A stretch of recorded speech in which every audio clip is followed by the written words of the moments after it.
Panen kohe korra.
Testing, stay testing. This is the English channel, testing on the English channel, testing the English channel. We're testing the English channel. Test. This is the English channel, channel 2 for English. This is testing.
Tuleb aega veel.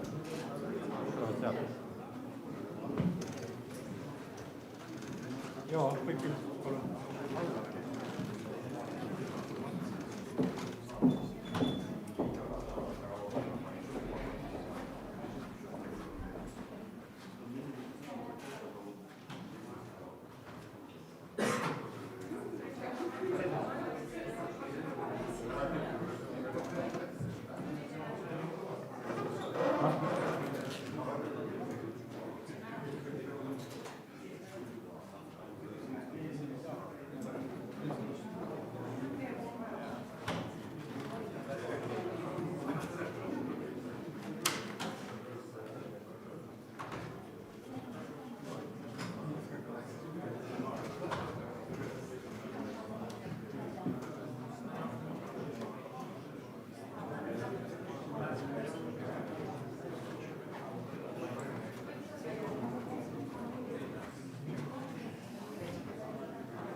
Aga nii teemegi.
Tere hommikust kõigile, Vabariigi president võõrustab täna oma kolleegi Ukrainast. We are hosting today our colleague from Ukraine, Mr. Volodymyr Zelenskyy. We are starting with the press conference and first is the Estonian president. Dear Volodymyr, dear ladies and gentlemen of the press, dear colleagues. We just had a very warm and good meeting with our Ukrainian friends. And I would like to stress the word friends here, because we have been standing by each other when the Ukrainians are holding the defense war against the Russian aggression. This morning, we signed the presidential decision to bestow the highest Estonian military state decoration, which is the Order of the Cross of the Eagle First Class with soldiers, as a symbol for a Ukrainian soldier, a Ukrainian warrior, as they're fighting for Ukrainian and all of our freedom. In this brutal war, we are all allies to each other in this brutal battlefield. We are all fighting for freedom, because attacking Ukraine, Russia attacks all the democratic countries. So this war is not something you can get used to. It is not going to resolve itself. Solution is that the aggressor will leave, and this presumes a joint effort of all democratic countries. All the Russians' options are based on the hope that the joint allies' cooperation will crumble and the Ukrainians will be left alone. I can assure you we'll do everything we can that this will not happen. This war must end with victory for Ukraine, and with working together we will certainly triumph. The outcome of this war started by Russia will show the strength of democratic countries and their trustworthiness as allies. The outcome of this war depends on our ability to maintain solidarity and to guarantee continued support for Ukraine. We must jointly persist in efforts to weaken the aggressor through sanctions and to make sure that these sanctions cannot be evaded. This aggressor must be also isolated politically. Within the European Union, we have jointly supported Ukraine with nearly 85 billion euros. And this support must continue. Estonia's long-term contribution from the beginning of this full-scale war and until the year 2027 will total 1.2 billion euros. Ukraine needs more and needs better weapons. We must boost the European military production capability so Ukraine will get what it needs. And it's not tomorrow, but they should get it today. Our firm actions are to prevent any further wars of aggression in Europe. Estonia will continue supporting Ukraine as long as the war starts, as long as the war lasts. We have joined a G7 initiative to ensure lasting aid for Ukraine through bilateral agreements.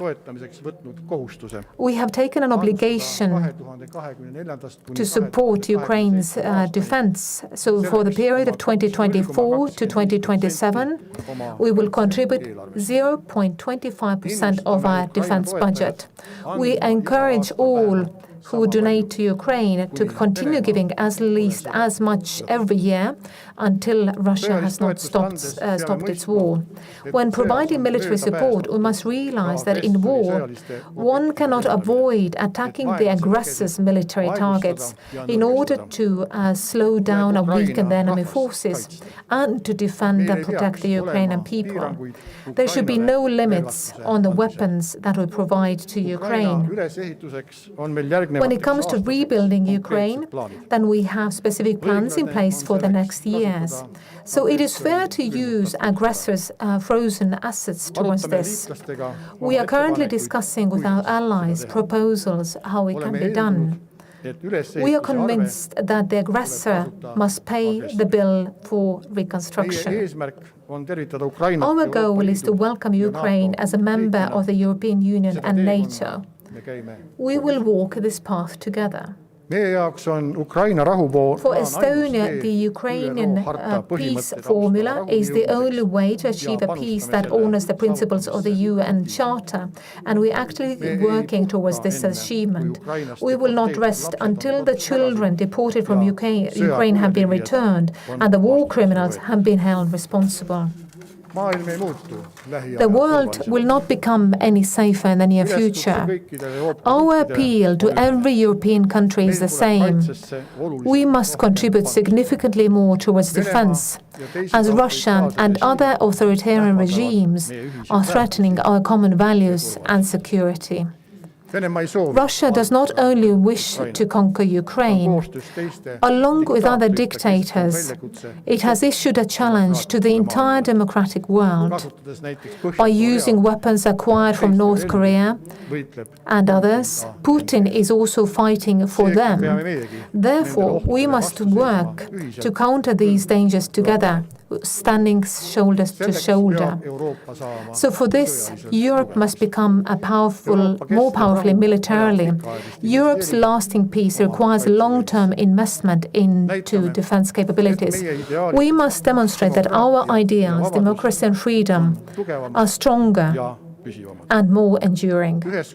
Together, we will achieve victory and peace. Thank you. Kõneleb president Zelenskyy. Mr. Zelenskyy, please. Дякую дуже, шановний пане президенте. Thank you, dear Mr. President. Журналісти. First and foremost, I'd like to thank you for the unwavering and unchanged attention to Ukraine, to the needs of our people, to the needs of our defense industry, and for your support to Ukraine. What we feel constantly, what we feel today during my visit and during the whole course of this war. Ukraine highly appreciates that Estonia supports us in many aspects, and in many aspects demonstrates its leadership. Estonia has provided to our state and our warriors already 17 packages of defensive support. You have demonstrated your leadership by suggesting to the whole Europe the cooperation in provision of our artillery, creating the ammunition coalition. We highly appreciate that you have chosen the holistic and long-term approach to support of Ukraine and have defined the 4-year volume of support to our state. Very principal is Estonian position regarding European and Euro-Atlantic integration of Ukraine, and I thank you for the strong support of Estonia to our state in the question of opening EU negotiation accession as well as to our further coordination with NATO. Thank you so much, Mr. President. And I also thank for the belief in the prospects of Ukraine to become a full-fledged member of the NATO alliance. We have also discussed the coordination today on the level of European institutions, on our capabilities. In EU, Estonia is working together with us on the issue of justice, which is a crucial question not only for Ukraine now, but for each and every state that appreciates international law and believes that it is international law and not law of force that has to define the character of life in the world. Today we have also discussed this with Mr. President and will also cover it with Miss Prime Minister. For us it is crucial that Russia bears full responsibility for its terror, for each committed crime, for all the destructions that were brought by its aggression. And this regards both legal responsibility of criminals. All Russian killers and murderers, they should bear responsibility. This regards also to the full responsibility of the aggressor state, including the fact that Russia has to pay full price for this aggression. Its assets and assets of all physical and legal persons that are connected with the aggressor states, they need to be located, frozen, and after all, confiscated for the sake of defense from Russian aggression and help to all those in Ukraine who have suffered from the war.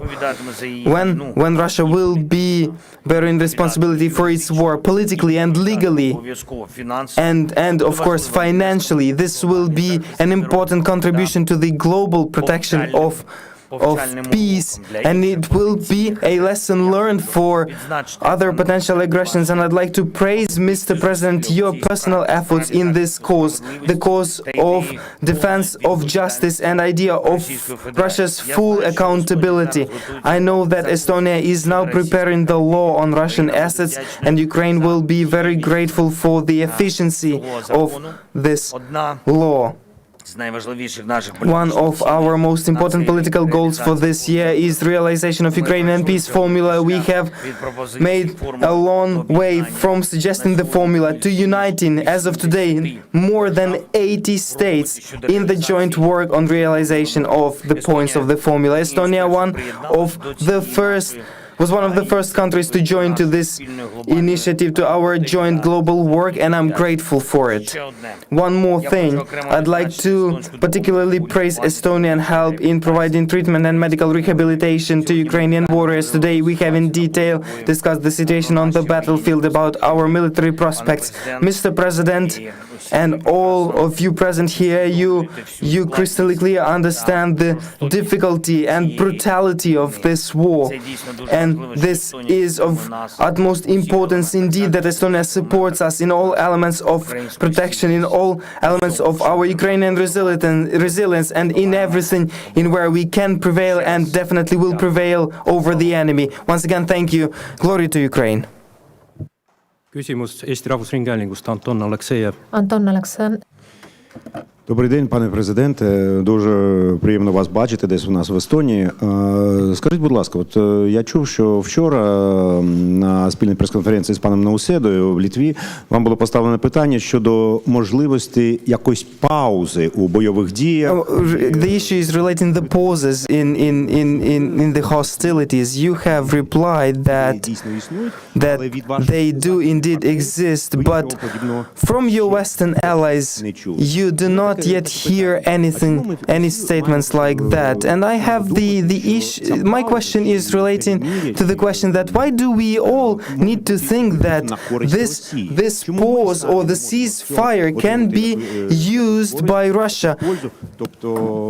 Don't we think that we can get any benefits from the ceasefire on the battlefield? Because we can also deploy our defensive manufacturing, the production of weapons, gather funds to support Ukraine. Why do you think it will only play for the sake of Russia, not Ukraine? me arvame, miks kogu aeg räägitakse, et see võib olla ainult Venemaa. I believe that it's a question of whether it's a benefit for Russia or it's beneficial for us as well, because we need time to support our own resources as well. What do you think about ceasefire? Maybe this is the ceasefire which is also beneficial for us.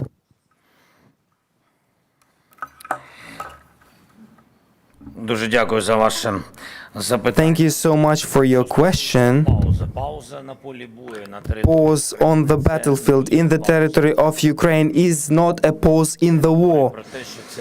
It does not say that this will be a stoppage of the war, and this does not lead to the political dialogue with Russian Federation or somebody else. This pause will help only Russian Federation. Why? Тому що ми розуміємо об'єми, скільки всього вони виробляють. Because we understand the volume of what they are producing now. We know how many drones they produce, artillery per day. We know what they lack. We see what they lack. We see that they have great deficit in drones and artillery, a huge deficit they have. With missiles as well.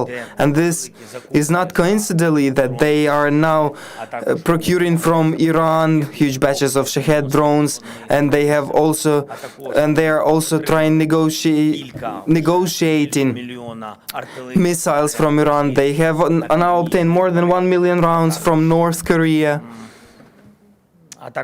as well as we see the samples of certain missiles. Why they do it is because they are not catching up to it, because their storages, they were empty after the start of the full-scale invasion to Ukraine. Then they have come with the whole horde, with everything that they had in stocks. Now this pause, this is, I yet again emphasize, this will not be a frozen conflict. This is a pause that will facilitate them. Yes, you're right. They are not able to catch up, and the world is also not managing to catch up fast to fulfill in Ukrainian warehouses. But the world is helping Ukraine now, and Russia has deficit, and we see that this deficit influences their resilience on the battlefield. To give a pause, to have this risk, to provide 2-3 years to Russian Federation, it can then overwhelm us, and we will not risk it. And thanks God, all this is decided in Ukraine, and there will be no pauses to benefit Russia.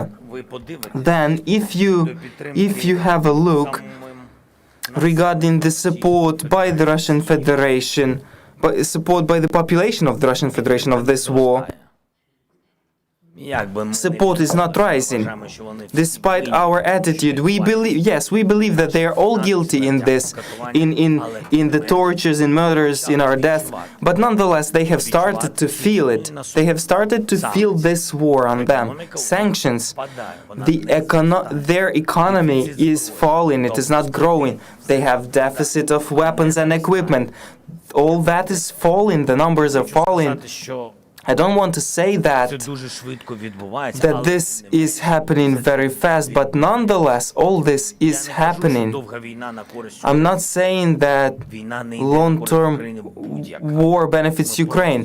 No war would benefit Ukraine. We're against this war from the very first day, and we will be against it till the very last day, of course. But as of today, this pause is a possibility for Russia to redeploy and regroup as well.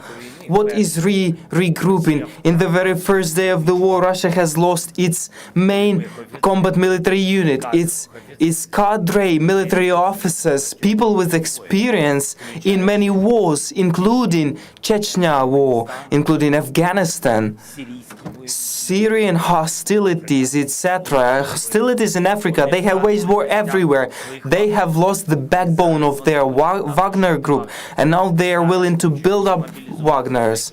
They now want to mobilize prisoners and convicts and build up Wagner from them. They are willing to do it. Why are they willing to do it? Because they have deficit. So pause will play for their benefit. Thank you. I try to answer.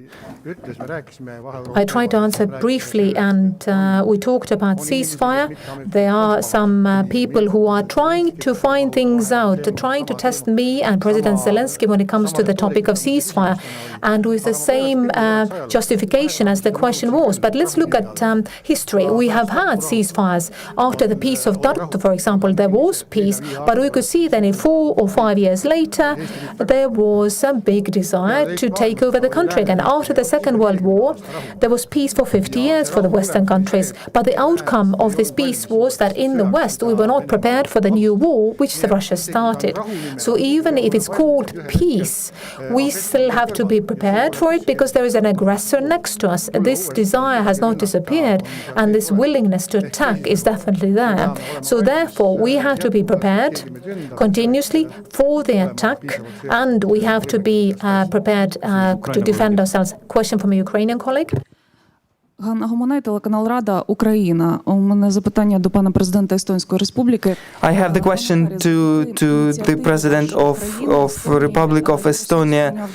The EU has now made a very important decision to provide to our country 1 million ammunition rounds, and after 1 year we have obtained less than half. In your opinion, why this process is moving so slow, and what we would do to speed it up?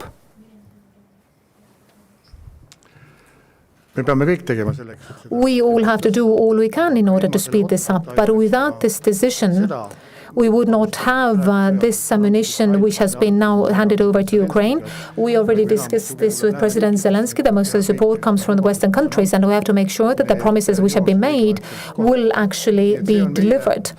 So this is the task for all of us to speed this up, but there is nothing much to say, including for my job as a president, to stress this, that you need this ammunition, you need the equipment, and as said in my presentation, you need this today.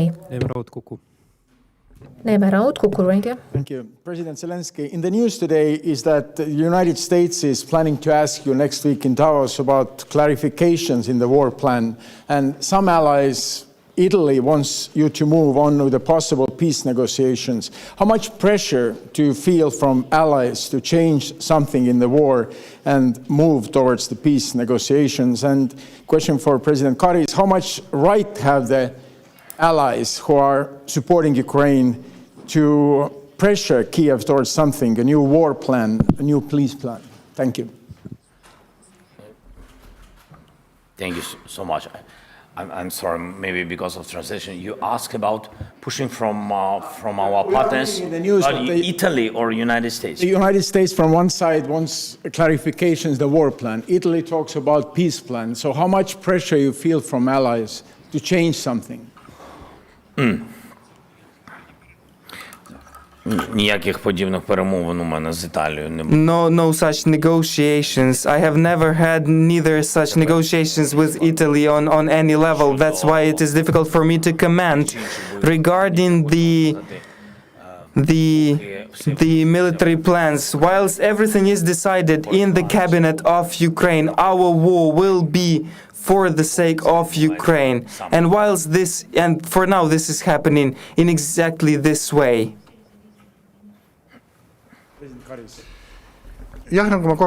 Yes, as I answered, that when it comes to this peace formula and this alternative, is people are testing this not during official meetings, but in the corridors in order to find out the mindset. But our answer has been the same as President Zelenskyy has said, that the peace arrives and you sit behind the table once Ukraine has won the war. And when Ukraine has won, they will say. But to which extent the allies can put pressure on Ukraine? Mr. President, it's what do you do about this pressure? Pressure can be there, but what do you do about it? As long as we stay firm, and we stay firm in Europe, and not only in Europe, that we continue the plan which is on the table, then this pressure doesn't really mean anything. But you, of course, have to take this into account, that there's some countries and the interest groups who are trying to put pressure. But here, our unity is what counts, that 1 or 2 countries cannot torpedo this unity, so that can be used up in an opportunistic way. Thank you very much. This is the end of the press conference now, and we'll take some questions. Hetman Kelomes, Delfi. They translate you later. a little bit later. Good morning. Question to both presidents. Does Ukraine deserve an invitation to NATO at the Washington summit?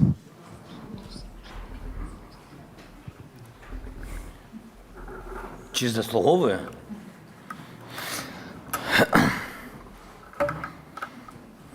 Я впевнений, що I am sure that Ukraine deserves, as no other country, to first and foremost, Ukraine has a strong army that will definitely strengthen Eastern Europe, the NATO countries. армія з воєнним досвідом. It is army with experience and not theory, but practice, and the army that it is also the army that have used NATO weapons and equipment in times of war on the battlefield, and not only on military training grounds. And we are well aware of all the pros of these weapons and equipment, and we know all the cons, we know all the difficulties on the battlefield in each period of the year. Unfortunately, this experience means lives of people, and unfortunately this is a fact.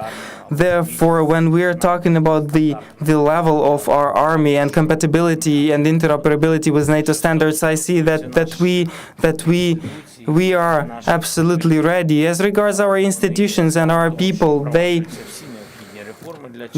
they are implementing all necessary reforms, even this in times of war, and we have demonstrated it in practice. As regards Людей, перш за все. Чи хочуть people, first and foremost, are they willing? You know that we have around very high percentage, 90% of Ukrainians support NATO membership, and this will be, to be honest, the best security guarantees for Ukraine. російської агресії? And this will ensure that Russian aggression will not come back. It will be best security guarantee for the Baltic states. It will be best security guarantees for Poland.